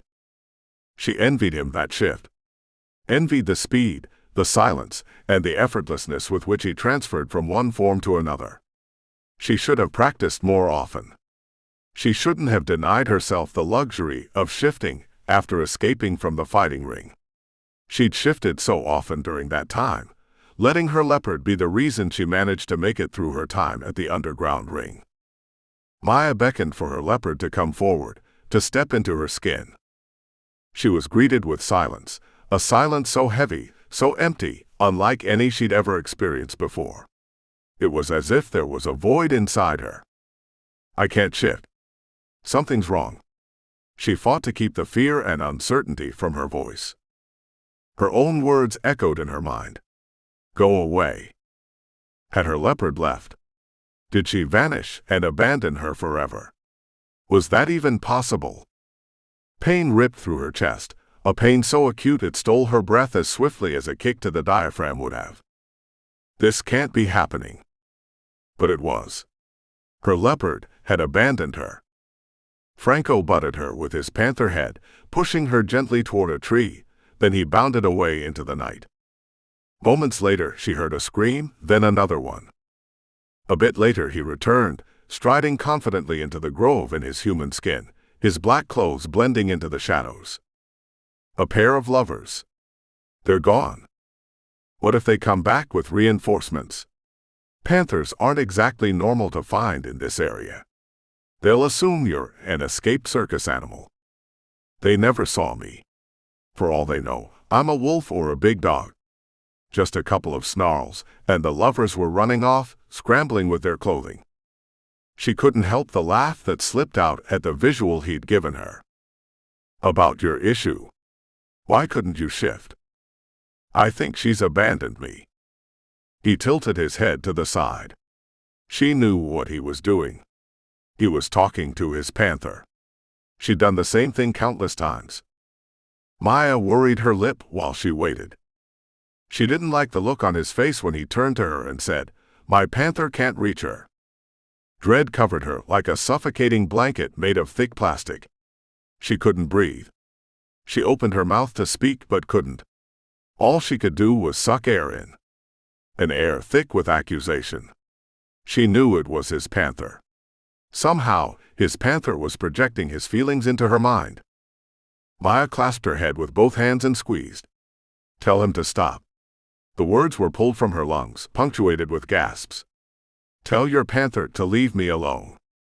I tried. Can you hear him? Of course. Franco wrapped his arms around her, his body tall, strong, but not comforting. There was no comfort from the guilt that assailed her. No comfort and no absolution. What have I done? Dry, soundless sobs racked her body. Why did you send her away? Neither Franco's tone nor his words conveyed an accusation. She betrayed me. Because she and my panther worked together. He leaned against the tree, pulling her closer, then slowly lowered them both until he was sitting on the ground and she was in his lap, but in a position that was very different from the night before. She was sitting on his thighs, side saddle, her body leaning against his while his arms were wrapped around her, as if keeping the world's evils at bay. Wouldn't you think it was betrayal? I can't answer that in a way you'll like. Then answer it honestly. Just give me an answer. She choked the words out. Franco held her, as if her life depended on his embrace. He wouldn't have let her go if she'd begged him to, if she'd struggled. He hadn't come this far, and gone through this much to simply do that. It was about more than panthers and leopards. It was about the two of them. He could tell her the answer to the question, but that didn't come close to covering what was inside him. Betrayal. She protected and shielded you during all the cage fights. She has always done what she believed is right for you. My panther and your leopard know they are meant for each other. It wasn't up to us to separate them. Have you ever wondered if the one your panther would want wouldn't be the one you'd want? Her voice was tiny in the big black night. A shiver coursed over her, sending a shudder through his that had everything to do with what was in his heart and his panther's heart. His panther roared in his head, demanding his mate be returned. I can't make her leopard come back. She has to want to return. That's between the two of them. Franco knew that answer wouldn't be good enough for his panther, and so when the panther snarled in protest, Franco wasn't surprised. Maia was watching him, expecting him to answer. He'd never wondered if the one his panther wanted wouldn't be the same one he'd want. They'd found their mate. She was their fated one, both Maia and her leopard. Except now her leopard was gone. He exhaled, letting his panther's frustration out in a deep breath. Never, he said. I've never had any doubt the one my panther claimed would be the same as the one I want. He couldn't tell her that. He wanted to know for sure she felt it. His panther howled. Quit that. When she's ready, she'll return. The panther growled. I can't do anything about it if she never returns. And no matter how much you want it, it has to come from her, so simmer and get out of her head. Let them sort it out. With a final rumble, his panther subsided. Maia had remained silent in his arms. The hunter's block she'd had when he'd met her had worn off. Her scent filled his lungs, as precious and as life-giving as the very oxygen he breathed. He sucked in a deep chestful of air, and let the essence of her sit on his senses. Can't you forgive your leopard? She's done so much. Those scars that pepper your body, she took those hits for you. She protected you and killed for you. Maia remained silent, but within moments, his shirt had a wet spot on it from heated tears. Remorse ate at him for making her cry, though she needed to know what her rejection must have meant to her leopard. The sound of a twig breaking caught his attention. Surely the two lovers he'd run off hadn't returned. He cursed himself for being so involved in their conversation that he hadn't noticed anyone's approach. Chapter 7. Maia felt Franco's body tighten around her. She sensed his alertness and his panther's heightened vigilance. Then she heard it, definitely a footfall. It was too late by the time she scented them. Shifters. More than one. And one that she recognized. Manuel. She jumped up and out of Franco's arms, frantically searching the grove's perimeter for Manuel. He's here, she whispered. I know. He'll kill me. If I'm lucky. She picked up another familiar scent. Then another one. Moises and Katya. They're here too. Figures stepped out of the shadows. Manuel with Katya and Moises next to him, flanked by 4 of his henchmen. Manuel's eyes gleamed dangerously. She'd pay, his eyes said she'd pay dearly for her transgressions. He was holding a pistol in one hand. Maia eyed the weapon. It wouldn't be enough to kill her, unless he got a lucky shot in. Or was she wrong? Would it kill her? With her leopard gone, had she lost the power to heal? The power to withstand hits that would be lethal to a human? You've led us around the world, Maia. His gaze surveyed Franco. Why are you here? He looked from one to the other, then his eyes rested back on Franco. She belongs to me. You should know better than to trespass on my property, Duran. Maia heard the hiss of Franco's sucked-in breath. He would get himself killed. He was outnumbered. She reached for his hand, squeezing it, begging him with each press of her fingers to keep control of his panther and his anger. Not coming home wasn't a very nice thing to do to your little nephew. Manuel reached for Moises, who cringed against a tear-stained Katya. He gestured impatiently for Katya to hand him over. Katya shook her head. Manuel raised the pistol. That was all it took. Katya handed Moises to Manuel. Manuel put the pistol's muzzle near Moises's neck. Maia and Katya both gasped. Katya reached for Moises but was thwarted by one of Manuel's thugs. Moises reached for his mother, his chubby toddler fingers clenching and unclenching. You're coming with us, Manuel told Maia, his smile deadly. He's going to kill me. She'd never seen a look so dark and foreboding on his face before. First, he's going to make sure I suffer. He's probably going to use my death as a show for Katya. Incentive to be sure she never tries anything. No. Franco's fingers were bands of titanium around Maia's wrist. He'll kill you. You can't go. Maia's glance ping-ponged between the two men. Manuel tipped the pistol the tiniest bit toward Moises. Katya squealed, then clapped her hands over her mouth, her eyes wide, tears flowing. Maia turned to face Franco, making certain Manuel couldn't see her face. I'm going. Please, he mouthed, begging him to let her go. He shook his head. I can't let you go. Not now. You have to. No. His teeth ground together so loudly she could hear them. I have to. You have to let me go. I have to do what's right for my family. Behind her, Manuel cleared his throat. She knew that sound. Impatience. Imminent danger if he was made to wait. Damn. Coming, Manuel. She shoved docility into her voice, though it gagged her. Wise choice.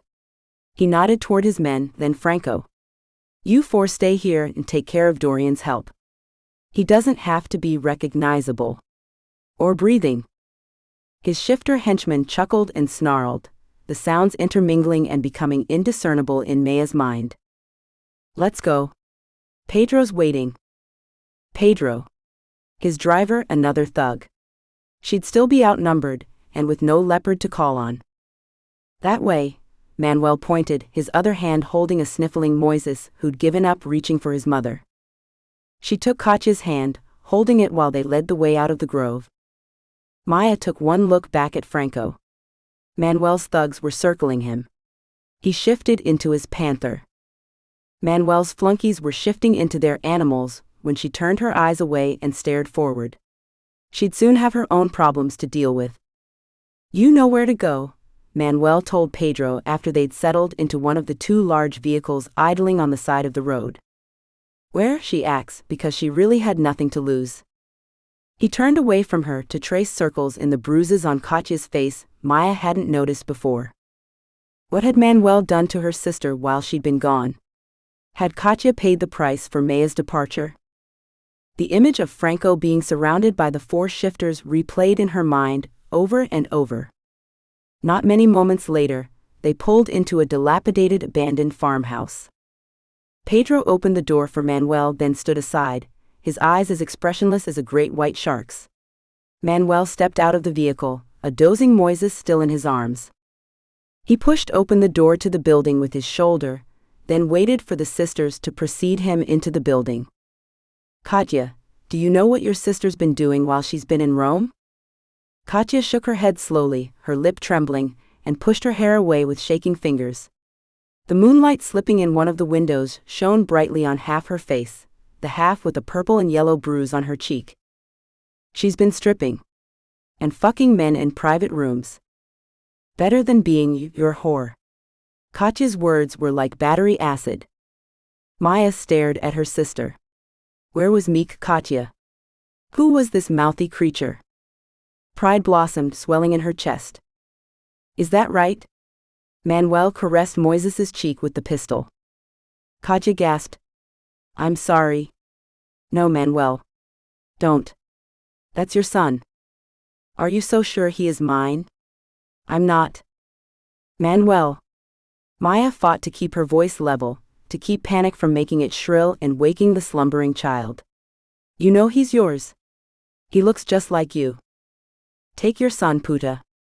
He held Moises out to Katya. Stand right here. He indicated the spot next to him. You. He pointed at Maia. Strip?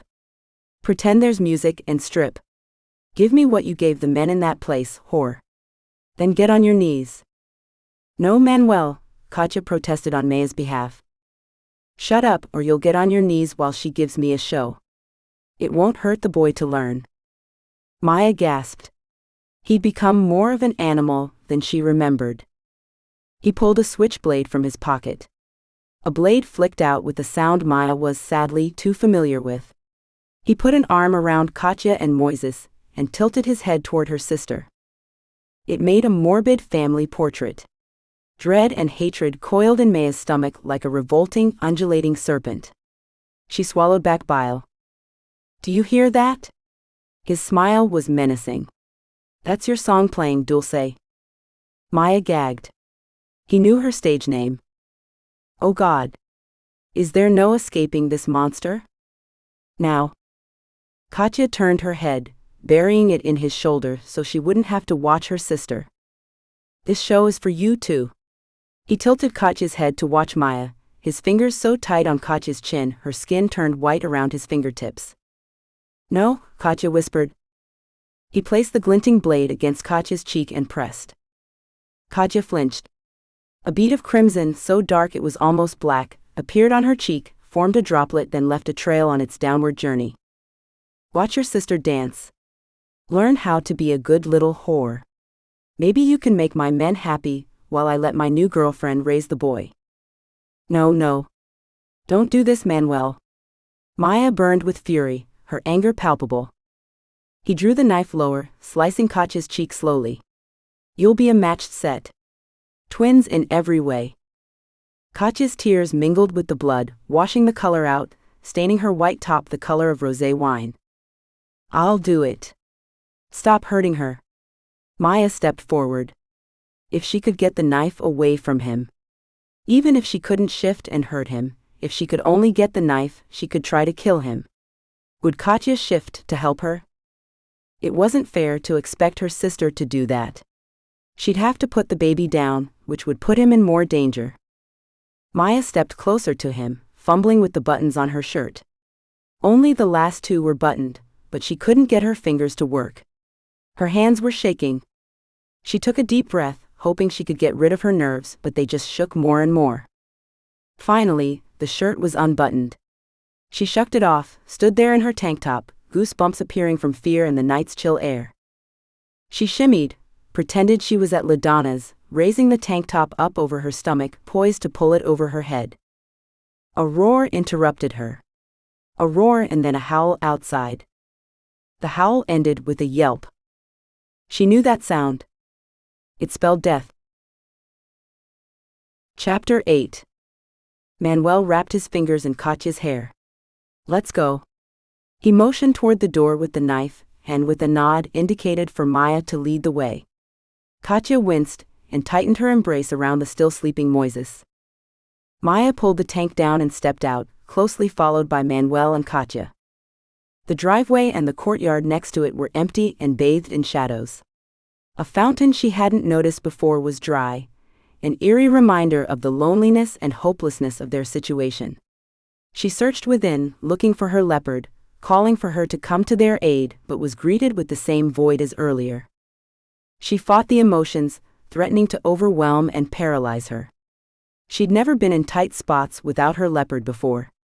They'd always been together, and in one way or another, had trusted and had one another's backs.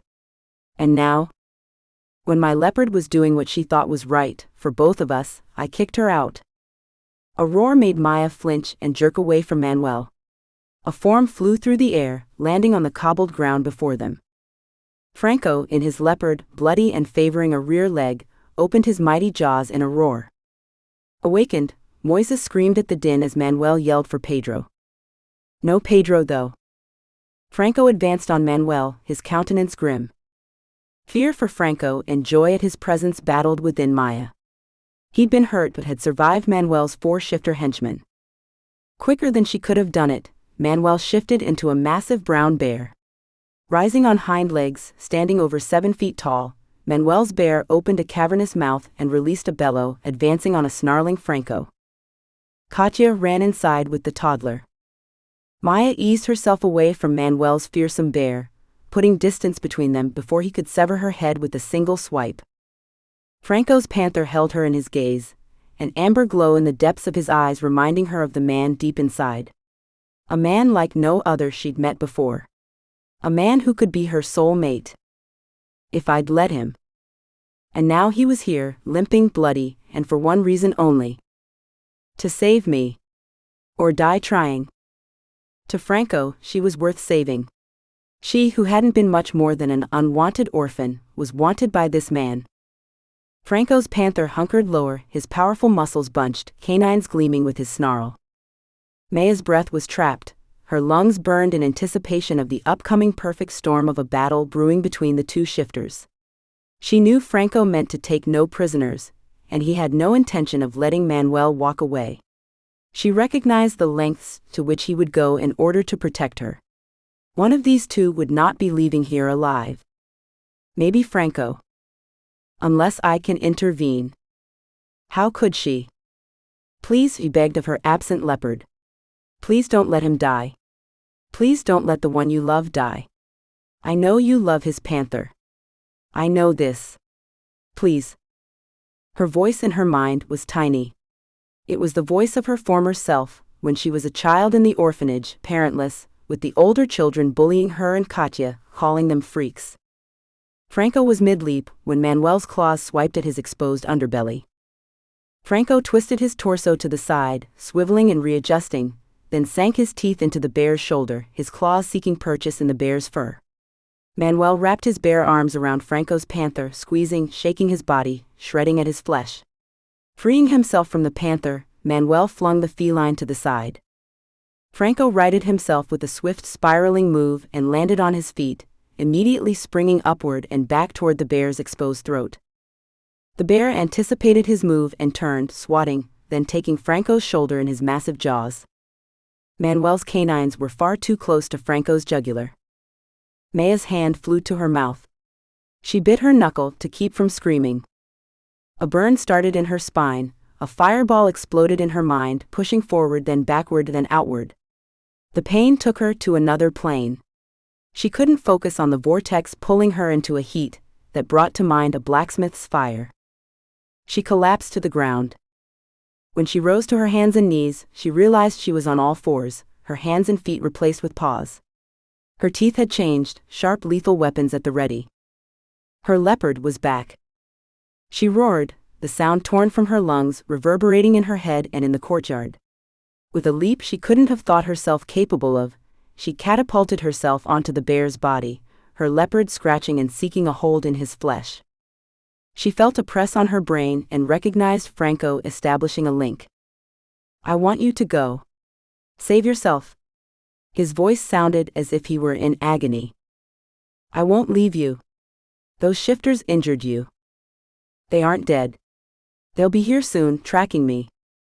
He made a groaning growl as the bear clamped down harder on his flesh. I'm not abandoning you. She sunk her teeth into the back of Manuel's neck. The bear bellowed and shook, dislodging Maia, his claws flailing at her torso, 6-inch talons shredding her flesh, digging deep into her body. Maia's leopard lost her grip, and the bear tossed her against the wall. She lay dazed, unable to raise her head, the sounds of snarls and growls surrounding her. She shook her head as her vision came into focus. Manuel's four-shifter henchmen had arrived on the scene. bloody and injured but very dangerous, and with one objective gleaming in their eyes: payback. They surrounded Manuel and Franco, snarling, pacing, circling. Then suddenly, the courtyard was silent, except for the breathing of the two battling shifters. The four henchmen stood aside and stared at the gated entrance. Franco and Manuel turned to face the gate. Chapter 9. 3 white tigers and a black panther entered through the gate, their strides powerful, as if they owned the property. They were flanked by 4 of the largest wolves Franco had ever seen. As wounded as he was, he knew exactly who these new arrivals were: the Tieros and their reinforcements. He'd done his homework. He knew who ran this part of Italy. Giovanni Tiero stood front and center, owning the courtyard. On each side of him stood his brothers, Federico and Tito. Franco knew the Black Panther was Nico, the head of their security, mated to Giovanni's youngest daughter, Sophie. The 4 gray wolves flanking them were part of Nico's specially trained security team. Range Asa, Jason Davin. All 4 brothers, all from Alaska. Giovanni shifted into his human skin, thick-chested, wide-shouldered. The Tiero Alpha regarded Franco and Manuel, still in their shifted forms. Standing next to Giovanni, Federico and Tito shifted into their human skins as well. "You're in Tiero territory." Giovanni regarded them dispassionately, as if he were telling them the weather forecast. Franco stepped away from the bear and shifted into his human form. Manuel shifted into his human skin as well. "Do you know who I am?" Giovanni looked upon him with even less interest. "Do you know who I am?" He raised a brow. It was not going to go well for Manuel if he didn't shut up, but Franco hoped he would keep talking. He felt Maia approach, still in her leopard form. She stepped silently next to him, her shoulder leaning against his body. He put his hand on her luxurious fur, sad to find it drenched and matted with blood. "And you?" Giovanni regarded Franco. "I should have come to you first," Franco acknowledged, not foolish enough to challenge a man on his own territory with the kind of backup Giovanni had. Manuel hawked up and spit on the ground, the gesture dismissive and condescending. Giovanni's face didn't change. Then again, he'd looked formidable since the moment he'd walked up. In his white tiger form, or in his human skin, either way, Giovanni Tiero was a force not to be taken lightly. Manuel's raggedy and wounded shifter entourage backed away from Manuel, toward a spot where the crumbling wall would yield an exit. Without a backward glance, all 4 shifters leapt over the rundown wall. "I think this fight's over." Giovanni adjusted his red tie, tucked into a pinstripe suit. "My property stays with me." Manuel indicated Maia. He didn't seem to know when to shut up. Franco fought the smirk threatening to appear on his face, though his body felt as if it had been battered about in a tornado. "What property would that be?"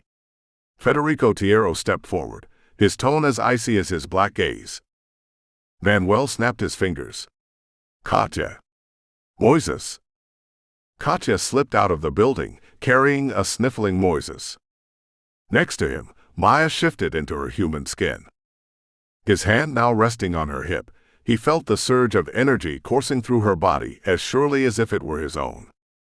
The energy meant she was reacting to something, but he couldn't figure out what. Chapter 10. Maia stared at the man she knew was her father. Would he know? Could he tell from looking at her and Katya? Giovanni stepped forward. "Do you know who these 2 remind me of?" Federico Tiero stared at them, his face ashen. "Larissa." "You knew my mother?" Katya asked the older men. Maia hadn't told Katya of the whispers that led to her to seek the man who'd fathered them. "Unbelievable," Giovanni whispered, then turned to Federico. "Your daughters?" "It's true." Federico stepped forward, gesturing toward Moises. "May I?" "Your grandson," Maia said. "Larissa never told me." He held his arms out. Katya put Moises in his arms. The little boy tucked his head under the older man's chin, looking tiny against a massive chest and brawny arms. Maia glared at Federico and his brothers. And if she had? Your Tiero code wouldn't have allowed. She couldn't finish the words. She had no more room for hatred. Franco's hand rose to her waist, holding her tightly against his body. Wounded and bloody, she wondered what kind of sight they must make. The Tieros are not about old code anymore. It is a new day, a new time for the Tieros. Manuel stepped forward. They belong to me. He pointed toward Katya and Maia. They are property? Federico cocked his head, a warning in his voice. My daughters are your property? He glanced at Katya's sliced cheek streaked with blood and grime. Then he regarded Maia's scarred face. This is how you took care of my family? Wait in the car, please. All of you. Federico's nod included Franco. Giovanni took Moises from his brother's arms. I'll see them to the vehicle, while you and Nico take care of matters here. I'll stay, said Tito, strong, silent, the largest of the brothers. The four wolves, bulky and gray, stepped toward Manuel. Even in the car, sitting next to Franco, driving away, Maia could hear Manuel's screams. Epilogue. Franco yawned, his eyes on Maia in her leopard form. He'd shifted out of his panther a few moments ago, fully recovered, wounds from his fight with Manuel and his shifters now sealed and scarred over. Still in a healing hibernation, Maia stretched, and then her body began a shift while she slept through it. Her leopard's luxurious fur vanished, her limbs changed, her human features took over. The sunshine, coming through the blinds of the Tiero villa, bathed her scarred body. Thin white lines, thick white lines, beautiful puckered lines that bore witness to her strength. Her sides were graced with ones that were fresher, still a bit on the pink side, from her fight with Manuel. Franco traced the lines with the same reverence he'd have shown a deity, if he were a believer. The only thing he believed in at this point was himself. And Maia. She'd risked her life to save his. Something no one had ever done for him. His finger traveled the length of her torso from her hip to her rib cage, next to her breast, up her back, then back down over her ass, firm, full, rising from her body invitingly. She stretched again. Her arms rose above her head, then became her pillow as she smiled in her sleep, her face turned to face the sunlight. The dark circles of sleeplessness were gone now. She'd rested, hibernated, and healed while he'd lain next to her, guarding her, waiting for her to awaken, fully healed. The Tieros had left them alone, while he and his panther refused to leave her side during her healing. Maia's lips rested in a tiny pout, a cupid's bow, an invitation that brought an involuntary reaction in his body. Involuntary, yes, but not unwanted. He relished the ache of his erection, waiting patiently for his woman to awaken and want him. They hadn't consummated their unspoken pact. They didn't need to. He would couple bond with her when she was ready, but they didn't need that to solidify what they were to each other. Oceans and continents couldn't rip apart what they had. Nothing could. Franco leaned in, placed his lips against the scar on her cheek, stark in the bright daylight. He breathed her in, letting his panther enjoy the scent of her as much as he did. Mine, he said to his panther. Mine, his panther said back. Franco touched the tip of his tongue to her flesh, testing the unyielding ridge of the scar's texture, tasting the salty, all-female flavor of her. She made a sound, halfway between a purr and rolled over partially, laying on her side, her one arm flung over her, the other still above her head, biceps serving as a pillow. Maia pulled him closer, then arched her nude body against his, her breasts full, peaks hard, pressing into his chest. His erection was hard against on her stomach. His gaze took in her face, then traveled down between them, enjoying her light olive skin, with its marks of honor and passion, against his darker flesh with its own set of scars. His fingers had a mind of their own, it seemed, as they journeyed down, cupping her breast, his huge palm filling with her creamy flesh. His thumb moved across her nipple. Though her eyes were closed, her rosy lips parted with a slight gasp. Her black eyes flew open, not a hint of surprise in them. Maia knew exactly where she was and who she was with. She leaned forward, placing her lips on his jaw, her touch soft. Franco's hand on her breast, the rough thumb teasing her pebbled nipple, made a pulse that throbbed with desire between her legs. He pulled back, his eyes boring into hers, tenderness in their depths where an amber light glowed. That night, she knew what he was going to say, knew it as well as if she was in his head. Don't say it. There was no need for apologies. Not between them. Not ever. He'd offered his life for her. He nodded. I can't wait. It feels like I've waited a lifetime for you. She pushed him down and lay on his body, her legs straddling him, his erection between them hard and hot. His stomach muscles flexed with every breath as his chest rose and pressed into her breasts. He pulled her face down, his hands tangled in her hair, pulling her close mercilessly. His kiss was as harsh as the environment he'd grown up in, but his tongue was tender as it pressed for entrance. She gave in with a low moan, his unshaven growth scrubbing at her face. He tasted like darkness and light, spice and sugar, earth and heaven. He was the perfect complement to the woman she'd become, and the knowledge of it pushed her desire to new heights. She wrapped her arms around his neck, then pulled his face against hers, ignoring the stubble, wanting all of him. She took his bottom lip between her teeth gently, nibbled, then traced it with her tongue. Maia. His voice was a mix of a low growl and a groan. It mirrored her sentiments precisely. He wanted her as much as she wanted him. His hand slid between them, glancing off her clit, the slight impact causing a tremor to run through her. He sank 2 fingers deep inside her. She arched her back, taking them in deeper. He moved them, pressing against a spot that made a convulsion begin at her core. Her moaning was interrupted by her panting. His thumb was on her clit, sending her to a new dimension of pleasure.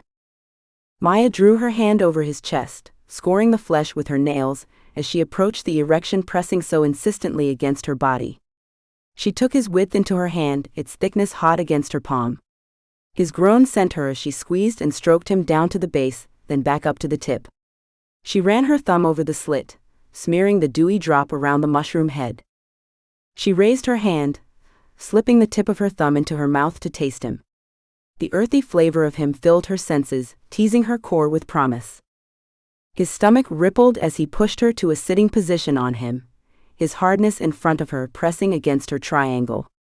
With his hands under her ass, he raised her, then grabbed his cock. Watching him wrap his hand around the thickness of his manhood created a wave that pulsed throughout her core. She lowered herself onto the width that was all Franco. She winced as she took him in deep, stretching to fit. Pain twinged as he went deeper and deeper. He pinned her to him, his hips rising, pushing deep. She gasped as he worked her body, the pleasure and the pain merging into one, driving her to a peak. Leaning forward, he hands on his chest with its slight sprinkling of black hair, she sank her nails in deep while she writhed and rolled on him, pitching as if she were riding a flimsy boat in the midst of a storm. A blast of amber in his eyes faded to black. His grip on her hips dug into her flesh. She opened her mouth to scream his name when his lips covered hers, swallowing her scream. Body shaking, racked with spasm after spasm, she pulled her mouth from his. Do it. Her words were a command, torn from her lungs and her heart. Sure? His question was full of passion and a climactic groan. Now. She presented him with her neck. He sank his canines in at the precise moment his cock swelled and erupted deep within her. The pain of the bite of his bond was lost in the throes of her orgasm. It is done. He groaned against her, his body hard, hot, sweaty, holding her close. Maia took the familiar staircase downstairs. Circumstances so very different from the last time she'd been here, when she'd felt forced to pretend she was a stranger. Warm sounds of laughter greeted her as she held Franco's hand. I'm home. She heard Moises's laughter, then Katya's. Her family, her home. She looked up at the black eyes focused on her, a smile playing on Franco's lips. Her mate. Forever. Rafe and Jax stepped out of the dining room. Welcome home, cousin. Rafe smiled. Behind Rafe and Jax, Rafe's parents, Isabel and Giovanni, held hands, smiles on their faces. A heavily pregnant Sophie stood in front of Nico, who had his hands wrapped around his mate, his large palms holding her stomach. Katya rose from the table, where she'd been sitting next to Federico, who was holding a giggling Moises. Franco squeezed her shoulder, reminding her he was there. That he'd always be there. She leaned into him. Her rock. Her salvation. And now her family too. The rest of the Tiero family had gone outside to the terrace. Maia, Franco, Katya, Federico and Moises were in the living area. Your mother was very special to me. Federico bounced Moises on his knee. The muscle-bound shifter cooing at his grandson. Then why did you leave her? Why did you leave us? Maia couldn't help the pain that came out in her tone. Federico raised a brow. I did not leave. She ended it and vanished. Just like that. Katya acts. She left a note saying she didn't want to upset the balance.